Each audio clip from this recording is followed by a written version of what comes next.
हमारे विभिन्न ज्ञानवर्धक कार्यक्रम देखने के लिए आप हमें अभी सब्सक्राइब करें, बेल आइकन को प्रेस करें ताकि आप देख सकें हमारा कार्यक्रम सबसे पहले। और अधिक जानकारी के लिए फेसबुक पेज को लाइक करना न भूलें। जय मां इंद्राक्षी। इंद्राक्षी धाम में दर्शकों आप सभी का हम हार्दिक स्वागत करते हैं। आज के दिन जिन जातकों का जन्म दिवस है, मैरिज एनिवर्सरी है, उन सभी को हमारी तरफ से बहुत बहुत शुभकामनाएं। आज हम बात करेंगे परवल शुक्र की। यदि किसी भी जातक की जन्म पत्रिका में शुक्र कमजोर हो तो उसकी पहचान क्या है? आपकी हथेली में शुक्र कमजोर है तो उसकी पहचान क्या है? और शुक्र कमजोर होने से हमें अनेकों प्रकार के नुकसान कह लें या अनेकों प्रकार की कमियां व्यक्ति के अंदर आ सकती हैं। जैसे कि सबसे पहले स्वास्थ्य से संबंधित बात करते हैं तो शुक्र कमजोर होने से उसके दांतों पर भी असर पड़ता है। शुक्र कमजोर होने से गुप्त रोग उत्पन्न होते हैं।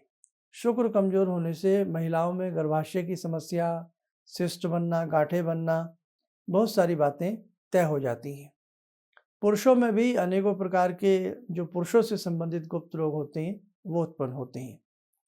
और साथ में जिन लोगों का शुक्र से संबंधित कोई व्यापार है, जैसे आप कपड़े का कार्य करते हैं, डेंटिस्ट हैं या और बहुत ऐसे कार्य करते हैं, राइस मिल है, दूध का कार्य करते हैं, कोई भी सफ़ेद कार्य करते हैं जैसे चीनी का, खंड का, शक्कर का, वहाँ पर भी शुक्र कमज़ोर होने से आपको दिक्कत तो एक बार आएगी आएगी।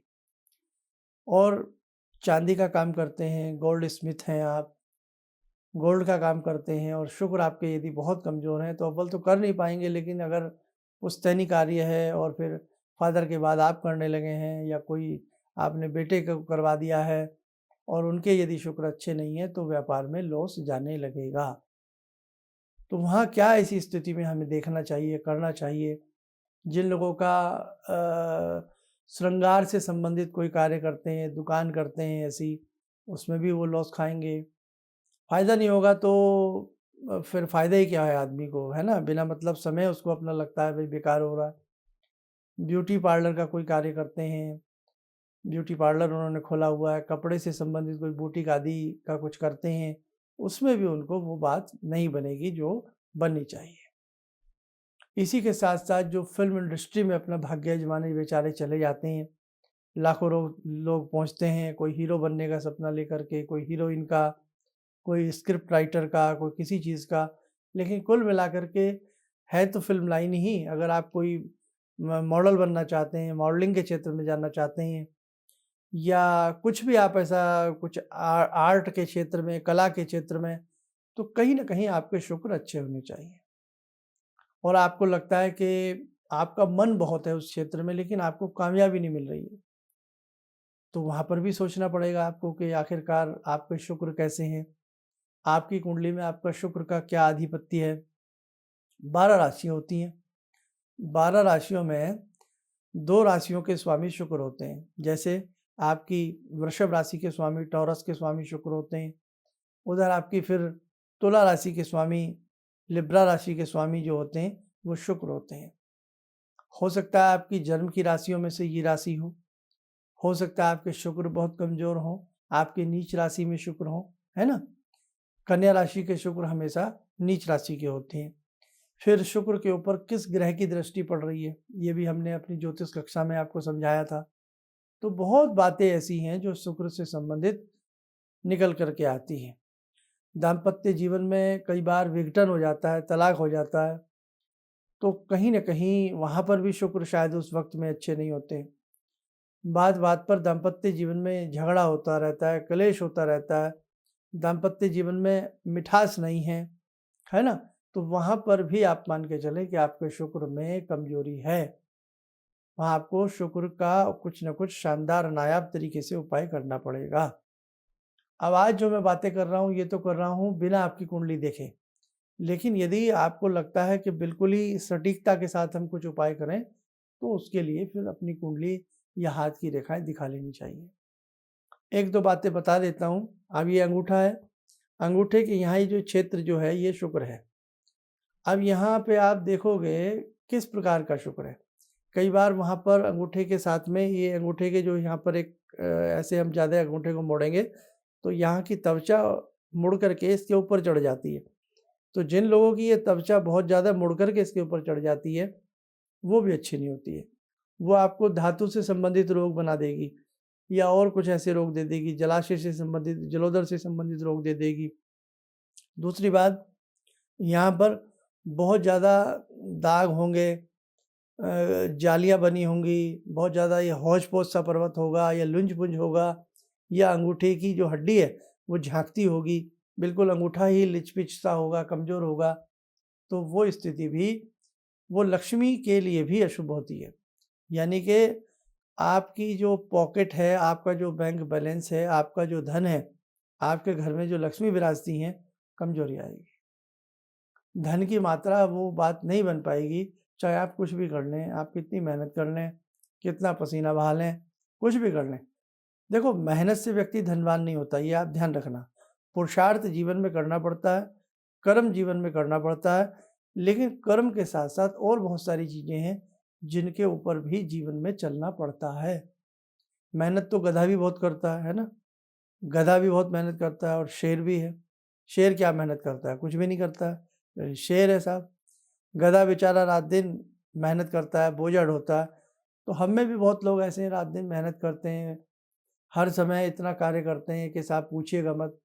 शरीर का अंग-अंग टूट जाता है, इतनी मेहनत करते हैं और एक व्यक्ति केवल फ़ोन पे एसी में पड़ा हुआ बातें कर रहा है, मेहनत नहीं कर रहा है और साहब बहुत धन बरस रहा है, चारों तरफ से धन बरस रहा है, मिलें चल रही हैं, बड़ी-बड़ी उद्योग उसका बहुत अच्छे से सेटल्ड है।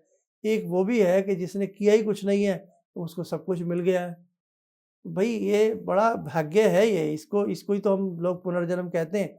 इसी को तो हम पुनर्जन्म का प्रारब्ध कहते हैं कि पिछले जन्म का जो प्रारब्ध है, प्रारब्ध का भी बोलबाला हमारे जीवन में होता ही होता है।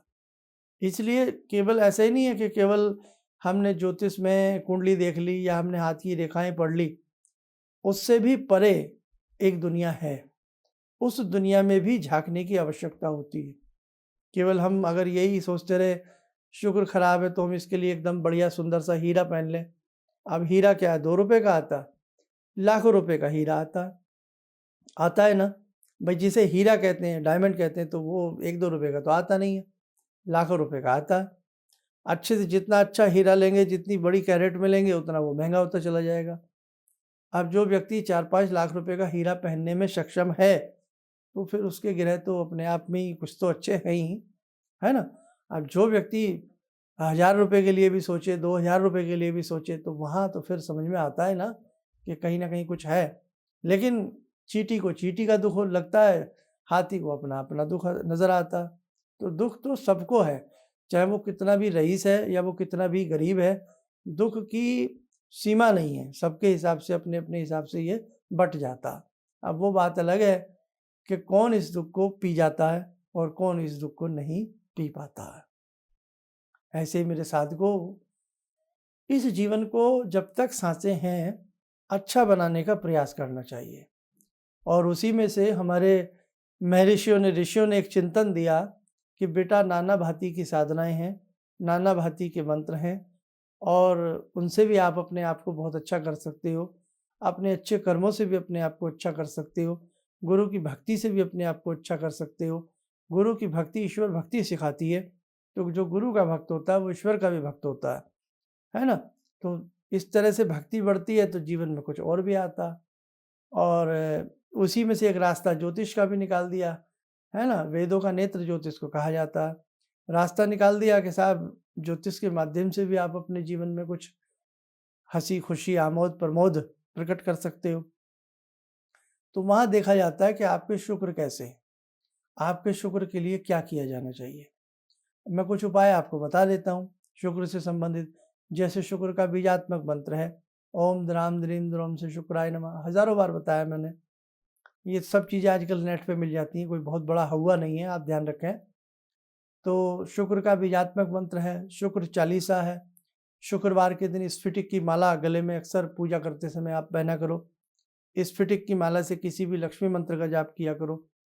जिनके शुक्र कमज़ोर हैं उन्हें कमला स्तुति करनी चाहिए। जिनके शुक्र कमज़ोर हैं उन्हें लक्ष्मी की साधना करनी चाहिए। जिनके शुक्र कमज़ोर हैं उन्हें भगवती दुर्गा माँ इंद्राक्षी की साधना करनी चाहिए, है ना।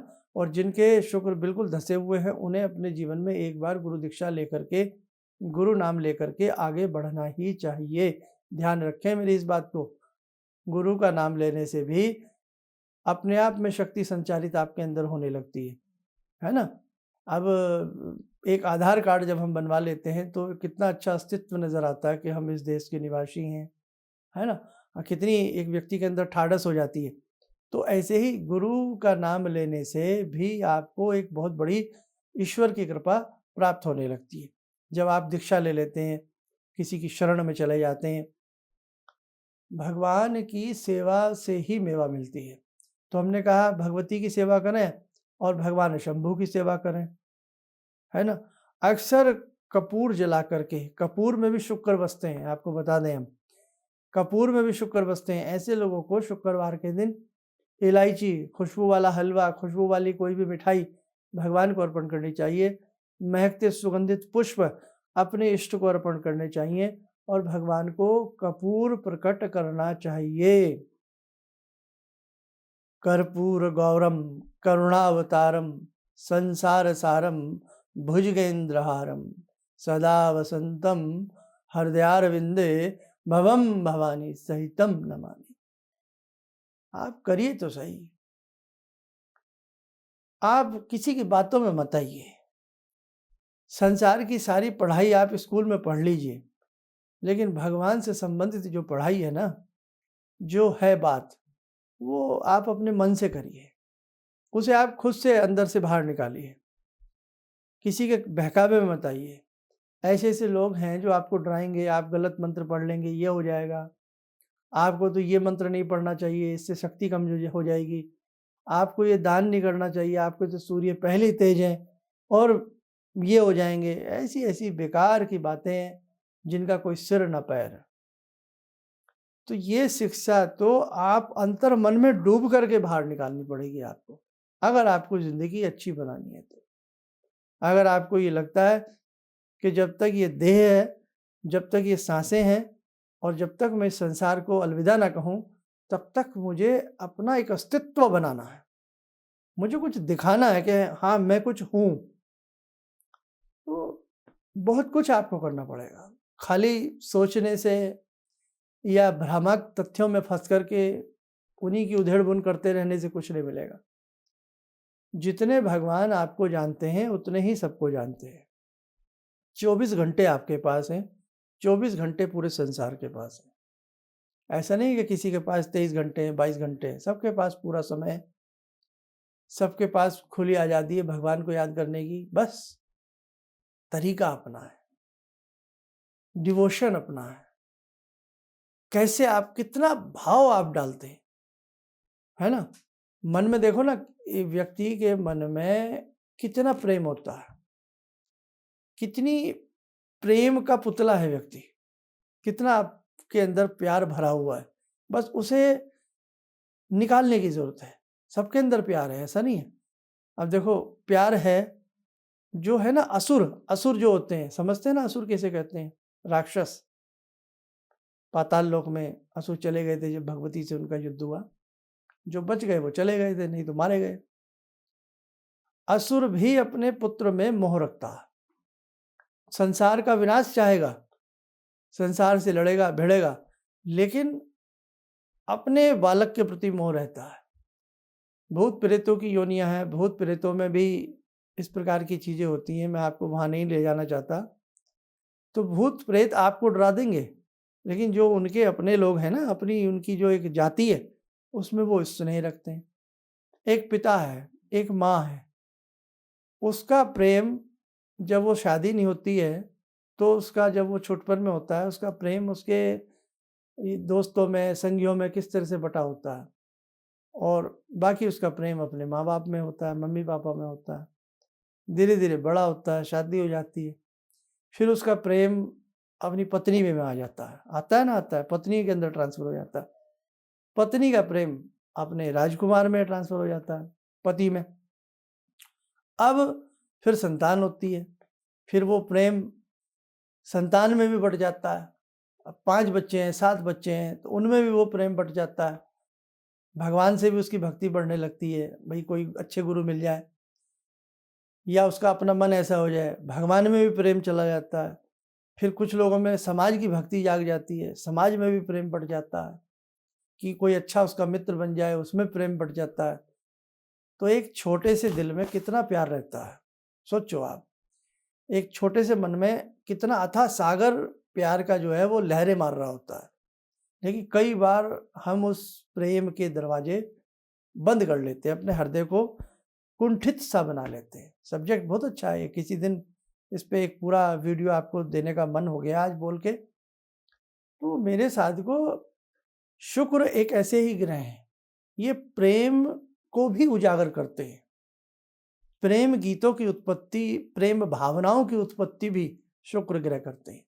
तभी तो देखा नहीं, एक पति पत्नी अगर प्रेम ना हो, लड़ मरते हैं, शुक्र कमजोर होगा। दाम्पत्य जीवन में जो मिठास होनी चाहिए, जो प्रेम होना चाहिए, वो नहीं आएगा, शुक्र कमजोर होंगे। उपाय बता देता हूँ, नहीं तो मैं तो बोलता ही रहूँगा, बहुत बोलता रहूँगा, आप बोर हो जाएंगे। अब इसमें क्या है कि आप शुक्रवार के दिन शुक्र चालीसा पढ़ें, श्री सूक्त का पाठ करें, सम्मोहिनी मंत्र ज़्यादा पढ़ा करें, जैसे ओम ज्ञानी नामपि चेतांसी देवी भगवती हिसा बलादा कृष्ण मोहाय महामाया रक्षति, बहुत अच्छा मंत्र है। ऐसी स्थिति में लक्ष्मी की साधना, भगवान शिव की साधना और भगवती की साधना तो समस्त प्रकार के ग्रहों के लिए, समस्त प्रकार के संकटों के लिए हमें करनी ही चाहिए। और स्फटिक की माला गले में भी पहनो, धारण भी करो। डायमंड की राय नहीं दूंगा, हीरा बहुत महंगा आता है, फंस जाओगे, इतने पैसे कहाँ से लाओगे, नकली निकल गया तो मर गए, फिर बिकेगा भी नहीं, आपसे तो बिकेगा ही नहीं। दे जरूर देगा दुकानदार आपको बहला फुसला के, लेकिन वापस नहीं लेगा। इसकी जगह सफ़ेद ओपल पहन लो, या गौरी शंकर रुद्राक्ष पहन लो, या 9 मुखी के 9 रुद्राक्ष, या 114 मुखी रुद्राक्ष, जो रुद्राक्षों में सर्वश्रेष्ठ होता है, चांदी में या सोने में, मजा आ जाएगा। पहन के देखें आप। धीरे धीरे इन चीज़ों की जो एक तरह से इनकी तरंगे हैं, इनकी अंदर की जो मैग्नेटिक पावर है, वो धीरे धीरे हमारे शरीर के अंदर रम जाती है। और एक उपाय और है, जैसे शुक्रवार के दिन सफ़ेद चीज़ों का दान करो, शंभू के ऊपर पंचामृत चढ़ाओ, चरणामृत चढ़ाओ, और दही चढ़ाओ, दही चढ़ानी चाहिए, मिला करके पूरा पंचामृत बना करके चढ़ाओ, शंभू को प्रसन्न करो। कपूर की आरती जो हमने बताया है, कर्पूर गौरम करुणावतारम, वो किया करें। और इसी के साथ साथ आपको भगवान शिव के अनेकों स्तोत्र हैं, हर शुक्रवार की शाम को शिव तांडव स्तोत्र करो, आपको बहुत बढ़िया लाभ मिलेगा। खुशबूदार फूल अपने भगवान की पूजा के दरबार आदि में चढ़ाने लगो, लाभ मिलेगा। और सेंट, कभी कभी शुक्रवार के दिन सेंट की शीशी किसी मंदिर में, देसी सेंट मंदिर में, या भाई अंग्रेजी सेंट अपने किसी यार दोस्तों में गिफ्ट दिया करें। सोते समय आपके परिधान, जो आपके वस्त्र हैं, सफ़ेद हो तो बहुत अच्छा है। आपकी चादर सफ़ेद हो, तकिया आपका सफ़ेद हो, और भोजन शुक्रवार के दिन कुछ सफ़ेद ही रंग पे हो, मिठाई कुछ सफ़ेद रंग की लें, दूध जरूर पिएं। तो बहुत बातें ऐसी हैं जो आपके शुक्र को बलवान बना सकती हैं।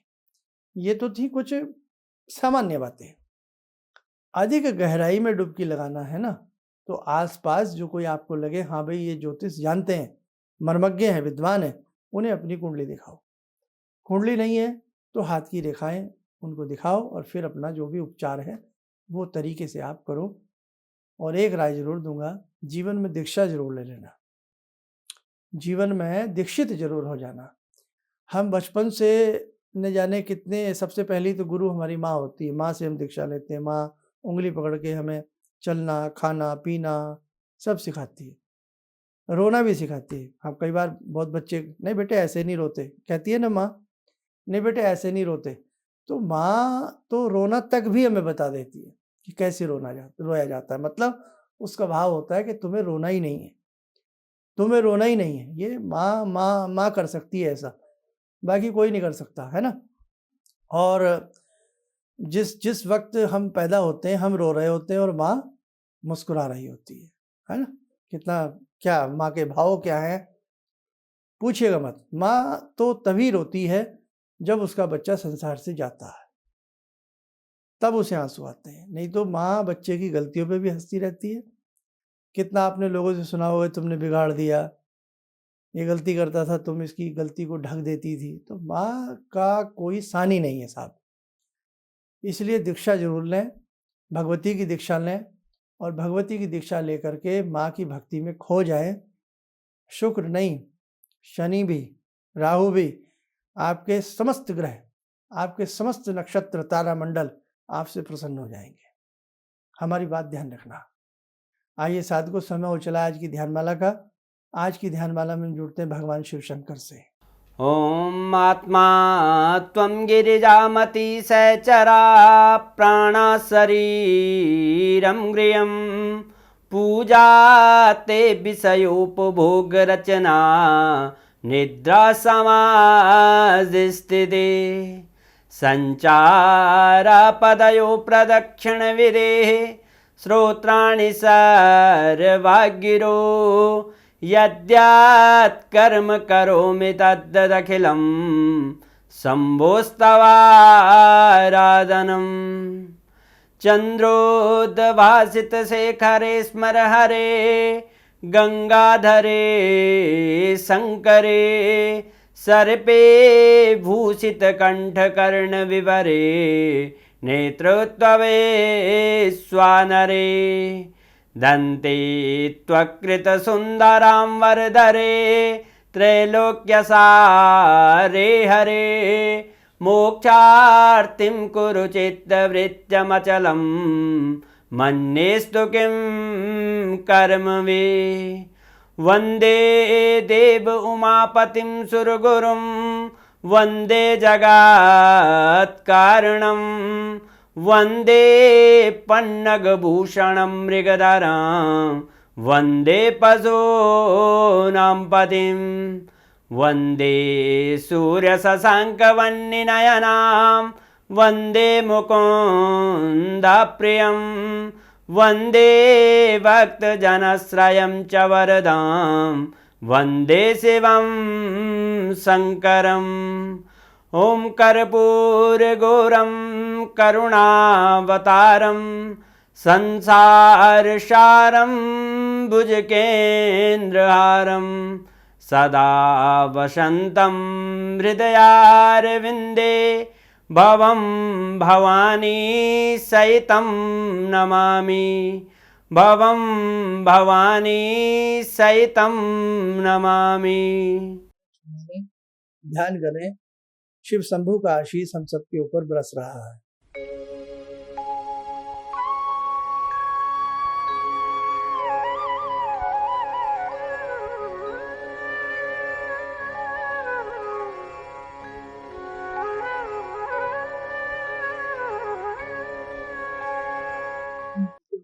खोलें, सामान्य हो जाए।